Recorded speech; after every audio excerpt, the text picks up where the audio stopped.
नमस्कार मंडळी. तसेच आपण घरात साफसफाई स्वच्छता ही नेहमी करतच असतो, पण आजचं विशेष म्हणजे श्रावण महिना सुरू होणार आहे, तर म्हटलं आपण स्वच्छतेची सुरुवात करूयात, ती म्हणजे देवघरापासून. तसं तर माझं हे देवघर छोटंच आहे, पण तरीसुद्धा ते अगदीच छान असे सुंदर आहे.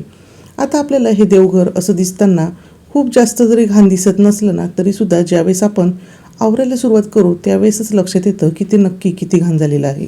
आता हात लावून पाहिलं असता तर काहीच इथे घाण धूळ चिकटत नाही, पण देवघरामध्ये आपण दिवा वगैरे लावतो त्यामुळे थोडासा इथे तेलकटपणासुद्धा आलेला असतो आणि धूप वगैरे लावल्यामुळे काळपटपणासुद्धा आलेला असतो. रोज आपण देवघर हे वरच्यावर स्वच्छ करत असतो, पण आज मी देवघराची अगदी डीप क्लिनिंग करणार आहे. आता इथे देवघर स्वच्छ करताना मी अजिबात कोणत्याही जास्त केमिकलचा किंवा महागड्या प्रॉडक्टचा वापर करणार नाही, तरीसुद्धा हे देवघर अगदी छान असे चकाकणार आहे. आता सर्वात अगोदर खालच्या बाजूला जी काही धूळ वगैरे आहे तर ती मी स्वच्छ करून घेणार आहे आणि त्यानंतर ह्या ज्या भिंती आहेत तर त्या मी स्वच्छ करायला घेणार आहे. देवघर जे आहे तर ते इथे अशा पद्धतीने एका कोपऱ्यात आहे. आता देवघर स्वच्छ करायचं आहे त्यासाठी इथे मी नवीनच घासणी घेतलेली आहे. शक्यतो देवासाठी मी ज्याही वस्तू वापरते त्या वस्तू मी वेगळ्या ठेवत असते किंवा अशा पद्धतीने नवीनच वस्तू वापरत असते. आता ही नवीनच घासणी जर आहे तर ती थोडीशी खरबडीत त्याचबरोबर कडक आहे, त्याच्यामुळे मी तिला सर्वात अगोदर पाण्यामध्ये भिजवून घेणार आहे. अगदी साधं पाणी घेतलेलं आहे, त्यामध्ये कोणतंही लिक्विड वगैरे काही घातलेलं नाही आणि ही घासणी या पाण्यामध्ये बुडवून घ्यायची, म्हणजे ती हलकीशी अशी नरमसुद्धा होते. अशा पद्धतीने आता पाण्यात बुडवून झालेले आहे तर यावर मी एक लिक्विड टाकणार आहे, ते म्हणजे डिशवॉश लिक्विड. त्यामध्ये लिंबू भरपूर प्रमाणात आहे अशा पद्धतीचं लिक्विड इथे मी वापरणार आहे. इथे तुम्ही विम जेलचा सुद्धा वापर करू शकतात. आता यावर जे लिक्विड आहे तर ते आपल्याला एखादे 2 चमचे टाकून घ्यायचं आहे किंवा तुम्ही साध्या एका वेगळ्या प्लेटमध्ये लिक्विड टाकून घेतलं तरीसुद्धा चालणार आहे. तर अशा पद्धतीने तुम्ही इथे बघू शकतात, घासणीवरच मी 1 ते 2 चमचे लिक्विड असं हे घालून घेतलेलं आहे. तुम्ही लिक्विडमध्ये पाणी मिक्स करून सुद्धा इथे वापरू शकतात, पण मी इथे अशा पद्धतीने डायरेक्टच वापरणार आहे.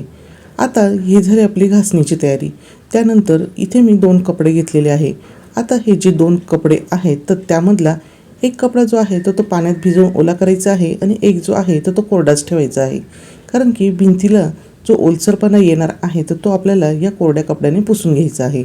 आता एक कपडा व्यवस्थित असा ओला करून घेतल्यानंतर त्याच्यानेच आपण भिंती ह्या ओल्या करून घेणार आहोत, कारण की डायरेक्ट आपण जर भिंतीवर स्क्रब वापरला तर अशा वेळेस भिंती ह्या खराब होऊ शकतात. आणि महत्त्वाचे म्हणजे ह्या ज्या भिंती आहेत तर त्या वॉशेबल आहे, त्यामुळेच मी इथे पाण्याचा वापर करते आहे. तुमच्या जर भिंती वॉशेबल नसतील तर तुम्ही अशा पद्धतीने त्याची स्वच्छता करू शकणार नाही तर मग अशा वेळेस कलरसुद्धा निघू शकतो.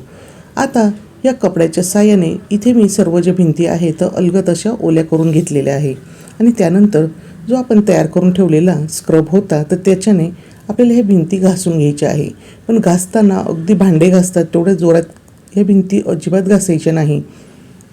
तर आपल्याला अगदी अलगद हाताने अशा पद्धतीने ह्या भिंती घासून घ्यायच्या आहे. जिथे जास्त काळपटपणा आहे तिथे अगदी थोडं जास्त वेळ आपल्याला ही घासणी फिरवून घ्यायची आहे. आणि इथे आपण ज्यावेळेस घासतो त्यावेळेसच आपल्याला लक्षात येईल की भिंतीवर बऱ्याच प्रमाणात आलेला काळपटपणा हा निघायला सुरुवात झालेली आहे. बऱ्याचदा आपल्याला हे भिंती नेहमी पाहतो त्यामुळे ते अगदी स्वच्छ असे दिसतात, पण ज्यावेळेस स्वच्छता करायला घेतो त्याच वेळेस आपल्याला कळतं की त्यावर किती असा काळपटपणा जमा झालेला आहे. आता अशा पद्धतीने मी हे भिंती घासून घेतलेले आहे आणि त्यानंतर पुन्हा आता आपल्याला काय करायचं आहे की तो ओला कपडा आहे तर तो पाण्यामधून पिळून थोडासा जास्त घट्ट पिळायचा आहे आणि अशा पद्धतीने भिंती ह्या पुसून घ्यायच्या आहे. आता एकदाच पुसून होणार नाही बरं का, कारण की आपण इथे डिशवॉश लिक्विड वापरलेलं आहे, त्यामुळे आपल्याला अगदी 2 ते 3 वेळेस अशी ही भिंत पुसून घ्यायची आहे. म्हणजे डिशवॉश लिक्विडचा जो गुळगुळीतपणा चिकटपणा जो आहे म्हणजे त्याचा जो फेस आहे तर तो पूर्णपणे ह्या भिंतींवरून निघून जायला हवा. आणि या प्रकारे स्वच्छ केल्यानंतर इथे तुम्ही बघू शकतात भिंती छान अशा चकाकायला सुरुवात झालेली आहे आणि कोपऱ्यातली भिंत आणि स्वच्छ केलेली भिंत यामधला फरक इथे तुम्हाला जाणवतच असेल. आता यानंतर जे छताची बाजू आहे तर तिथेसुद्धा बऱ्याच प्रमाणात काळपटपणा आलेला आहे. आता इथे दिसताना जास्त दिसत नाही, पण हे बघा ओल्या कपड्याने अगदी पुसते आहे तरीसुद्धा काळपटपणा निघायला सुरुवात झालेली आहे, कारण की आपण देवघरामध्ये बऱ्याचदा दिवा धूप अगरबत्ती असं लावत असतो आणि मग त्याचा जो धूर आहे, काळपटपणा आहे, तर तो असा हा छताला जाऊन चिकटत असतो. आता ही जी छताकडची बाजू आहे तर ती मी ओल्या कपड्याने ओलसर करून घेणार आहे. जसं की मी अगोदर भिंती ओल्या करून घेतलेल्या होत्या आणि त्यानंतर आता आपल्याला ही जी वरची बाजू आहे तीसुद्धा स्क्रबच्या घासणीने व्यवस्थित अशी अलगद हाताने घासून घ्यायची आहे. तर इथे तुम्ही बघू शकतात की किती असा काळपटपणा इथे दिसतो आहे. अशा पद्धतीने मस्त अशी सर्व बाजूने मी घासून घेणार आहे. आणि इथे जो लाईट लावलेला आहे तर तिथे पाणी जाणार नाही याचीसुद्धा मी काळजी घेतलेली आहे.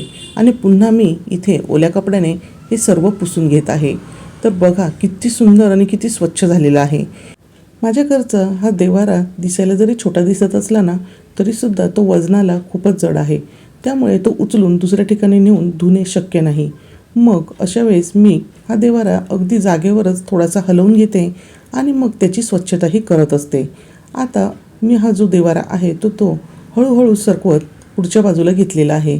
देव्हारा सरकवतानासुद्धा खूप काळजी घ्यावी लागते, कारण की तो जड तर आहे, त्याचबरोबर तो भिंतीला लागता कामा नये, नाही तर भिंत ही खराब होऊ शकते आणि देवघराचे सुद्धा नुकसान व्हायला नको. आता देव्हारा जो आहे तो मी पुढे सरकवून घेतलेला आहे. तर देवघराच्या खालची जी बाजू आहे तर तिथेसुद्धा धूळ वगैरे साठलेली आहे तर तीसुद्धा मी स्वच्छ करून घेते. देव्हाऱ्याच्या आजूबाजूच्या भिंती, छताचा भाग आणि खालचा भाग जो आहे तर तो स्वच्छ करायचा बाकी आहे. तर देव्हारा असा पुढे सरकून घेतल्यामुळे ते स्वच्छ करणं अगदी सोपं जाणार आहे. आता सर्वात अगोदर देव्हाऱ्यातल्या ज्या आतल्या पायऱ्या आहेत त्या मी काढून घेणार आहे, म्हणजे देव्हारा स्वच्छ करणे सोपे जाईल. आणि आता मी ओल्या कपड्याने सर्वात अगोदर हा देव्हारा जो आहे तो पुसून घेणार आहे. अशा पद्धतीने सर्व बाजूने हा देव्हारा व्यवस्थित पुसल्यानंतर स्क्रबच्या घासणीने अगदी हळूवार पद्धतीने आपल्याला हा देव्हारा घासून घ्यायचा आहे. अगदी आपल्याला जोर लावून अजिबात घासायचे नाही, नाही तर हे मार्बल खराब होऊ शकते. ज्या ठिकाणी खूप जास्त काळपटपणा आलेला आहे तिथे आपल्याला थोडा जास्त वेळ घासून घ्यायचे आहे. अशा पद्धतीने सर्व जो देव्हारा आहे तर खालपासून वरपर्यंत मी अगदी व्यवस्थित कानाकोपऱ्यातून इथे घासून घेत आहे. अशा पद्धतीने तुम्ही इथे बघू शकतात, अगदी आपल्याला छोटी छोटी जी बाजू आहे तीसुद्धा व्यवस्थित स्वच्छ करून घ्यायची आहे. असा हा देव्हारा इथे मी छान असा घासते आहे. आणि इथे लगेचच तुम्हाला जाणवत असेल की पहिल्यापेक्षा देव्हारा अजूनच छान असा पांढरा शुभ्र दिसायला सुरुवात झालेला आहे. वरच्या बाजूला सुद्धा थोडीफार डिझाईन आहे तीसुद्धा व्यवस्थित इथे स्वच्छ करून घेते आहे. असा हा देव्हारा सर्व बाजूने अगदी व्यवस्थित असा घासून झालेला आहे. त्यानंतर पुन्हा मी कपडा ओला करून इथे व्यवस्थित हा देव्हारा पुसून घेत आहे. आता इथे देव्हारा पुसताना किंवा हे देवघर पूर्ण स्वच्छ करताना मी वेळोवेळी बादलीतले पाणी हे बदललेले आहे, कारण की जसे पाणी खराब झाले तसे मी लगेचच दुसरे पाणी घेऊन पुढची स्वच्छता इथे करत आहे. त्यामुळे आत्तापर्यंत 3 ते 4 वेळेस बादलीतले पाणी हे बदलून झालेले आहे. अगदी आहे त्याच पाण्याने आपल्याला संपूर्ण देवघर स्वच्छ करायचे नाही. असा हा देव्हारा इथे अगदीच छान असा स्वच्छ झालेला आहे. आणि त्याच्या बाजूच्या भिंती ज्या आहेत तर त्या अगोदर सांगितल्याप्रमाणे मी अगदी व्यवस्थित असे स्वच्छ करून घेतलेले आहे. आता सर्वात शेवटी देव्हारा पूर्णपणे वाळल्यानंतर इथे मी पायऱ्या ह्या लावून घेते आहे. आता देव्हारा मी कोरड्या कपड्याने पुसून घेतलेला होता तरीसुद्धा थोडाफार ओलसरपणा इथे असतोच, म्हणूनच आपल्याला अगदी देव्हारा पूर्णपणे कोरडा होऊ द्यायचा आहे. आणि त्यानंतर स्वच्छ करून घेतलेल्या ह्या ज्या पायऱ्या आहे तर त्या अगोदर होत्या तशाच प्रमाणे लावून घ्यायचे आहे.